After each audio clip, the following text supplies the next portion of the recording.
The Jake Guentzel chatter intensifies. How close are we to it becoming reality? I'll discuss next on this edition of Locked On Capitals.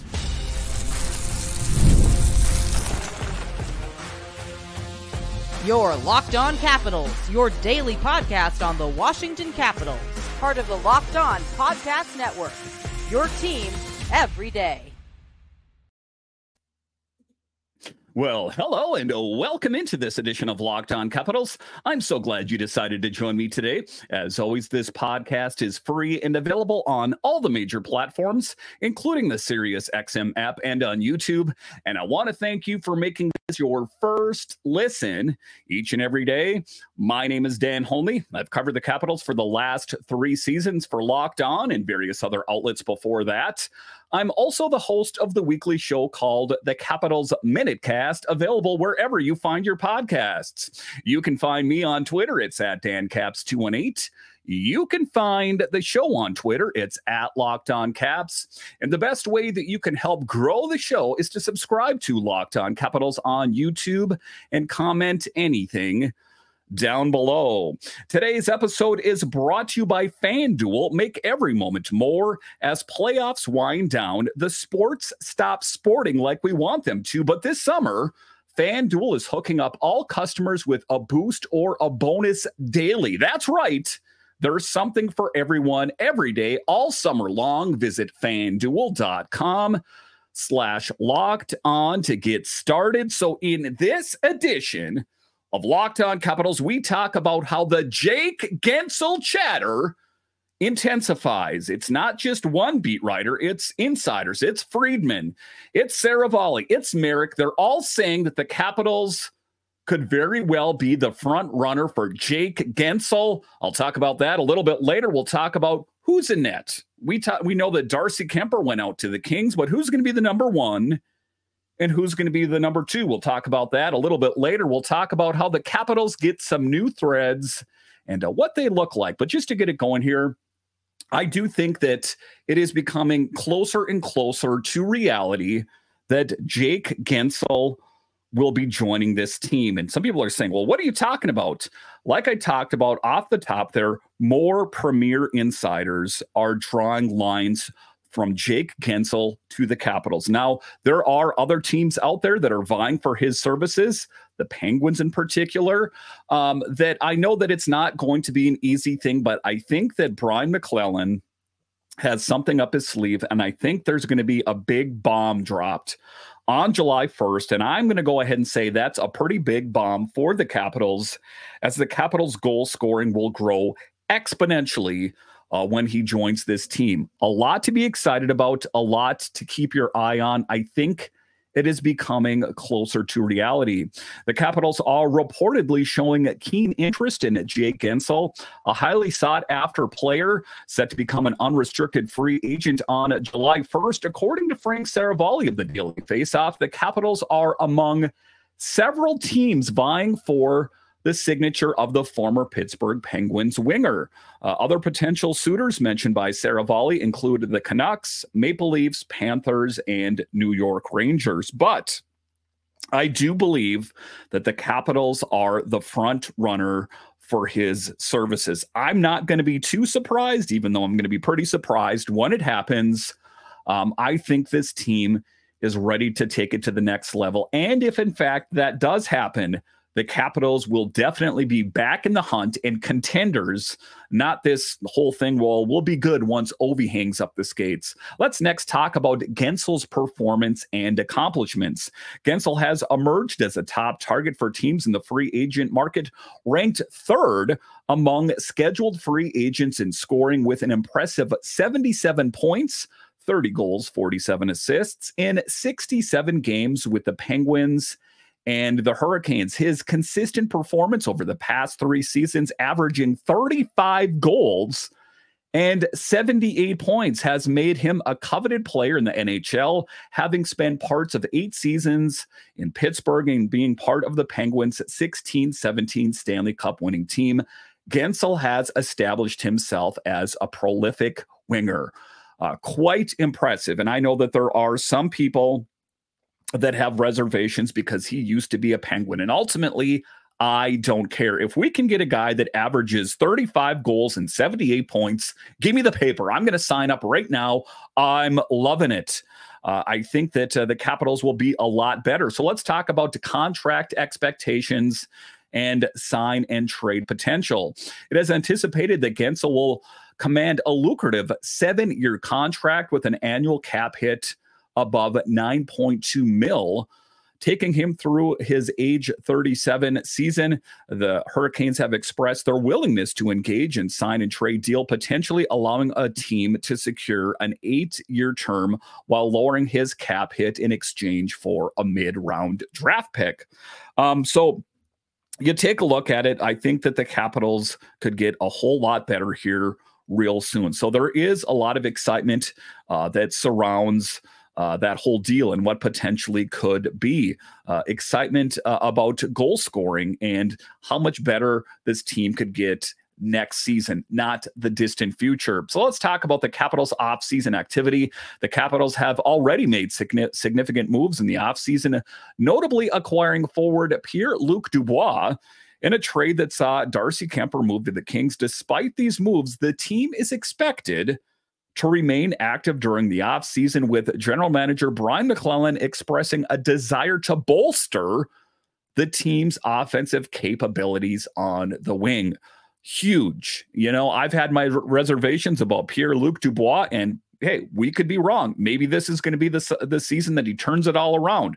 That would be a win. Could you imagine also adding Jake Guentzel to the mix? And we're hoping that Alex Ovechkin can turn it on as soon as the season starts and in camp. But the pictures I saw recently of him playing volleyball with a pretty pronounced beer gut, I'm going to say, I'm a little concerned. If you don't know the pictures I'm talking about, go over to my Twitter feed at DanCaps218.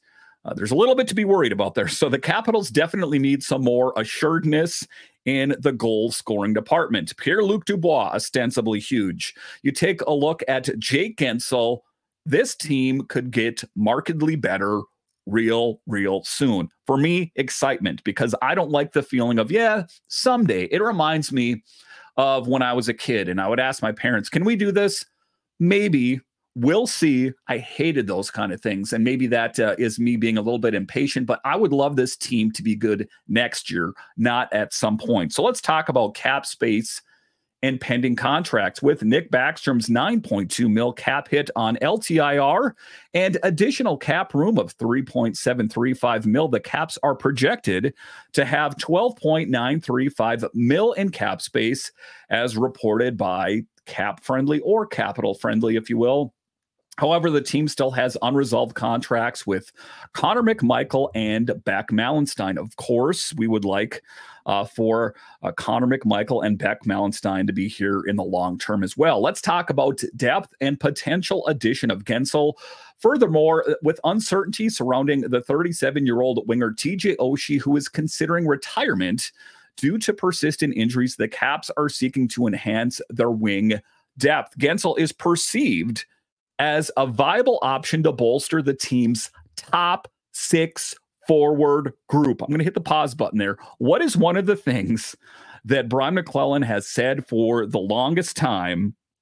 I'm going to go out and get that top 6 forward. I was a little unsure if that who is Pierre-Luc Dubois was supposed to be, but if they get Jake Guentzel, that fits the bill as a top 6 forward and potentially offset any potential loss of Oshie by utilizing his $5.75 million cap hit. That is the hope, that TJ Oshie does the right thing, that if he doesn't perceive that he is going to be good to go, that he says, hey, Mac, I'm probably not going to be able to start next season. Why don't you go out and use some of the money that would have been paid to me, you know, in the LTIR money, and go out and get a player that's going to fill the bill, instead of waiting all the way until the start of the season, then dropping that bomb like, hey, I wanted to, but it's not going to work. I hope he does the right thing. So if he's good to go, then let's go ahead with it. But if in fact he's not, we need the money for additional players. Let's talk about the impact of adding Guentzel. The addition of Guentzel would provide the Capitals with a significant offensive boost, without the need to sacrifice valuable assets, signaling the team's commitment to strengthening their roster for the upcoming season. Again, I just have this hunch. I have this feeling that it is close, that the Capitals are, in fact, front runners for his services. I'm not going to say 100% because it's not 100%. But if, in fact, that does happen, this team just got a whole lot better. Capitals fans, there's a lot to be excited about. If, in fact, this does happen, this team will be competitive next season. I know that there's issues on the blue line, but as far as the goal scoring is concerned, the team got much better. All right, so coming up here straight ahead, we'll talk about who's in net. Darcy Kuemper went out to the Kings. Who is ultimately going to be the number one, and who's going to be the number two? I'll discuss straight ahead.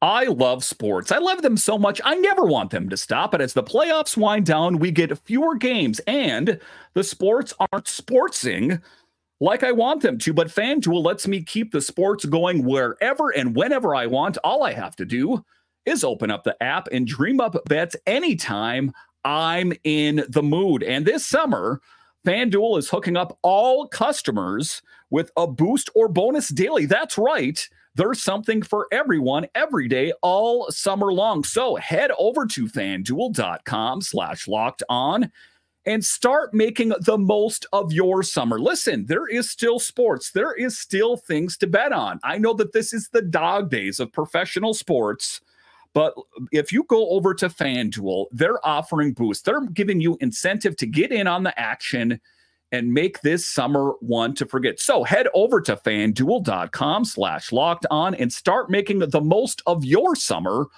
FanDuel, official sports betting partner of Major League Baseball.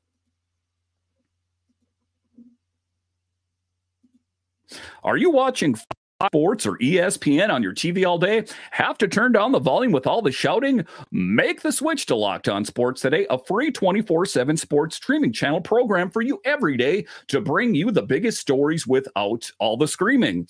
Locked On Sports today brings you the can't miss analysis, opinions, and news streaming 24/7 on YouTube or the free Amazon Fire TV channels app, part of the Locked On Podcast Network. It is your team. It is every day. All right, welcome back into this edition of Locked On Capitals, part of the Locked On Podcast Network, your team every day. Let's talk about the future in net next season. It's not too far away. Next season, who is going to be in net? Well, of course, the front runner is Charlie Lindgren, a guy that played so well last season that he benched Darcy Kuemper. Darcy Kuemper is the guy he's got the pedigree. He's got the history. I've won a Stanley Cup. And Charlie Lindgren comes to this team, a bit of an unknown. We know what he did the season before, December really hot and then fizzled. In this last season, well, let's just say that the Capitals made it to the playoffs, period, in large part because of Charlie Lindgren. So what is the other option at number two? Is it possible that Brian McClellan goes out and tries to get a grizzled old vet? And some people will say, well, what are you talking about, Dan? That there has been some talk about that there is some concern about the size and the height of the potential goaltenders in net, that potentially Charlie Lindgren and Hunter Shepard aren't as big as the Capitals are looking for. I think back to when it was Braden Holtby and it was Michael Neuwirth. I thought that was going to be the tandem, and then all of a sudden they threw a Thomas Vokoun in the whole mix there. So sometimes things don't always go out the way that you hoped. And on paper, I do think that it is going to be Hunter Shepard, and I do think it's going to be Charlie Lindgren mixed in there, the number one, number two, however you want to look at it. But is there the potential that something crazy could happen? Of course, but I'm not going to deal in the weeds right now. What I'm going to say that I think is going to happen is it's going to be Charlie number one, Hunter Shepard number two, but a player that I think is often overlooked is Clay Stevenson, a very viable option. If he was the number two, absolutely no problem. And ultimately, who I think is going to be the long-term answer in net for the Capitals. So I think that Clay Stevenson will battle Hunter Shepard for that number two spot.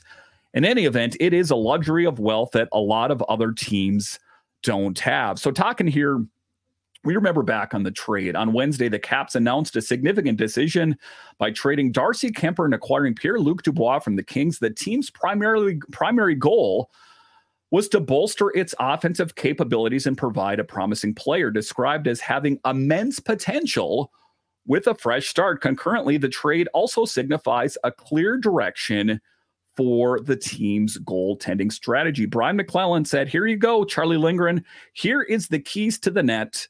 Don't let me down."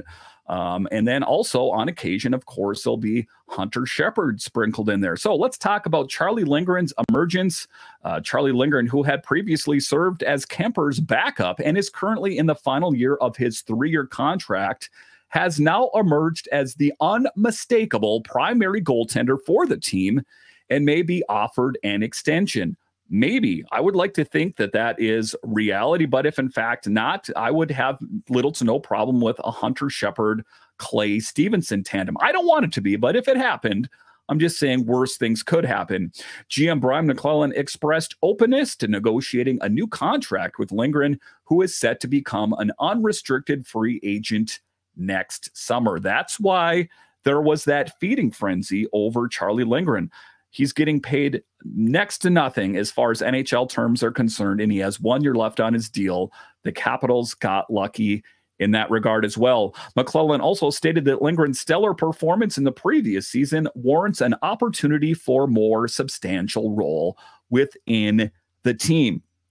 I think he's deserving it, of course. I can't think of another player that would be more qualified for the job. So talking about the strategy, what is the strategy in net? Lindgren demonstrated ability to handle a substantial workload and maintain consistent performance in the crease position during crucial times and is a crucial asset for the Capitals, particularly as the team strives to remain competitive in the playoffs, in the playoff hunts in the future. I do think that having Charlie Lindgren on the team gives the Capitals the best opportunity next season, for sure. So let's talk about the backup, the number 2, if you will. The subsequent consideration centers on Lindgren's backup. The Capitals boast a promising pool of goaltender prospects, with Hunter Shepard and Clay Stevenson notably excelling in Hershey. Based on his experience, Shepard may be elevated to full-time in the NHL role after gaining exposure to the highest level of play in the previous season and also in this Calder Cup push. He's put in the time. I think he's ready.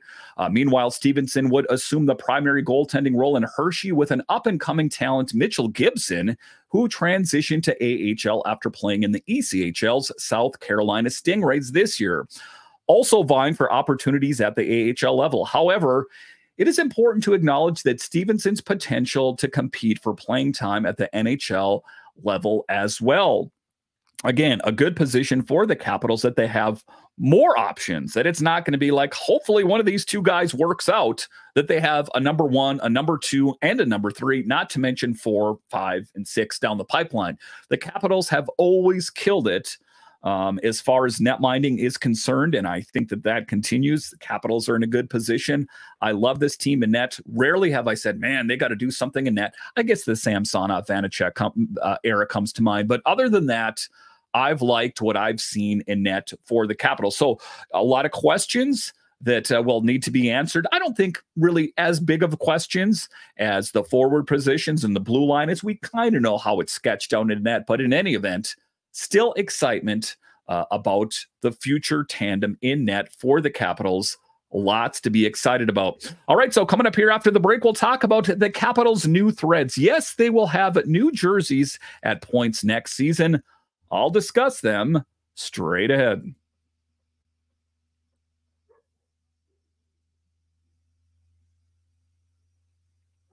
All right, welcome back into this edition of Locked On Capitals, part of the Locked On Podcast Network, your team every day. I do know that the Hershey Bears are playing. I will cover that game on tomorrow's episode, but talking here next about the new jerseys, and not New Jersey, but the new Capitals jerseys for next season. I always like new jerseys for them to wear, and they will have that this season as well. The Capitals are gearing up to celebrate their 50th anniversary in a big way for the upcoming season.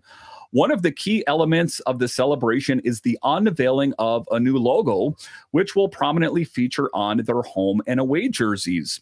The 50th anniversary logo pays homage to the team's inaugural 1974 to 1975 season and incorporates elements from the original logo, including the word mark and hockey stick. This special logo was developed in collaboration with Fan Brands and will be displayed as a patch on the team's jersey throughout the season. If you have not had a chance to look at it, I have it on Locked On Caps, of course, available on the team website and on the official Capitals Twitter as well. So a nice look, and, gives me reason to go buy new jersey. I have had this jersey, I must tell you, much longer than I care to admit, and a good reason for Dan to go out and buy a new jersey, a new Capitals jersey. In a statement, Jim Van Stone, president of business operations and chief business officer at Monumental Sports and Entertainment, expressed his enthusiasm for the upcoming celebration, highlighting the team's rich history as they mark this significant milestone. He also teased a series of events and initiatives that will be rolled out to commemorate the occasion, promising an exciting celebration for the fan base. Additionally, the organization is committed to recognizing the team's impact beyond the ice, including their contributions to the community and growth of youth hockey in the region. Capitals have always been a class act in that regard. Alex Ovechkin, they said, was almost solely responsible for a lot of kids wanting to start playing hockey in the DC area. Like there was an interest in DC, but when Alex Ovechkin came here and, turned into the star that he is, a lot of kids wanted to get into the game. And in excitement, the history there, the team took to social media to share a sneak peek of the new jersey, noting that the full design will be unveiled at the 2024 NHL Draft in Las Vegas. Alongside the announcement, they revealed a picture of the team's new Fanatics Authentic Pro jersey, signaling the transition from Adidas to Fanatics as the NHL's jersey provider for the upcoming season. While the overall design for the jerseys remains largely unchanged, the addition of the special 50th anniversary patch sets them apart.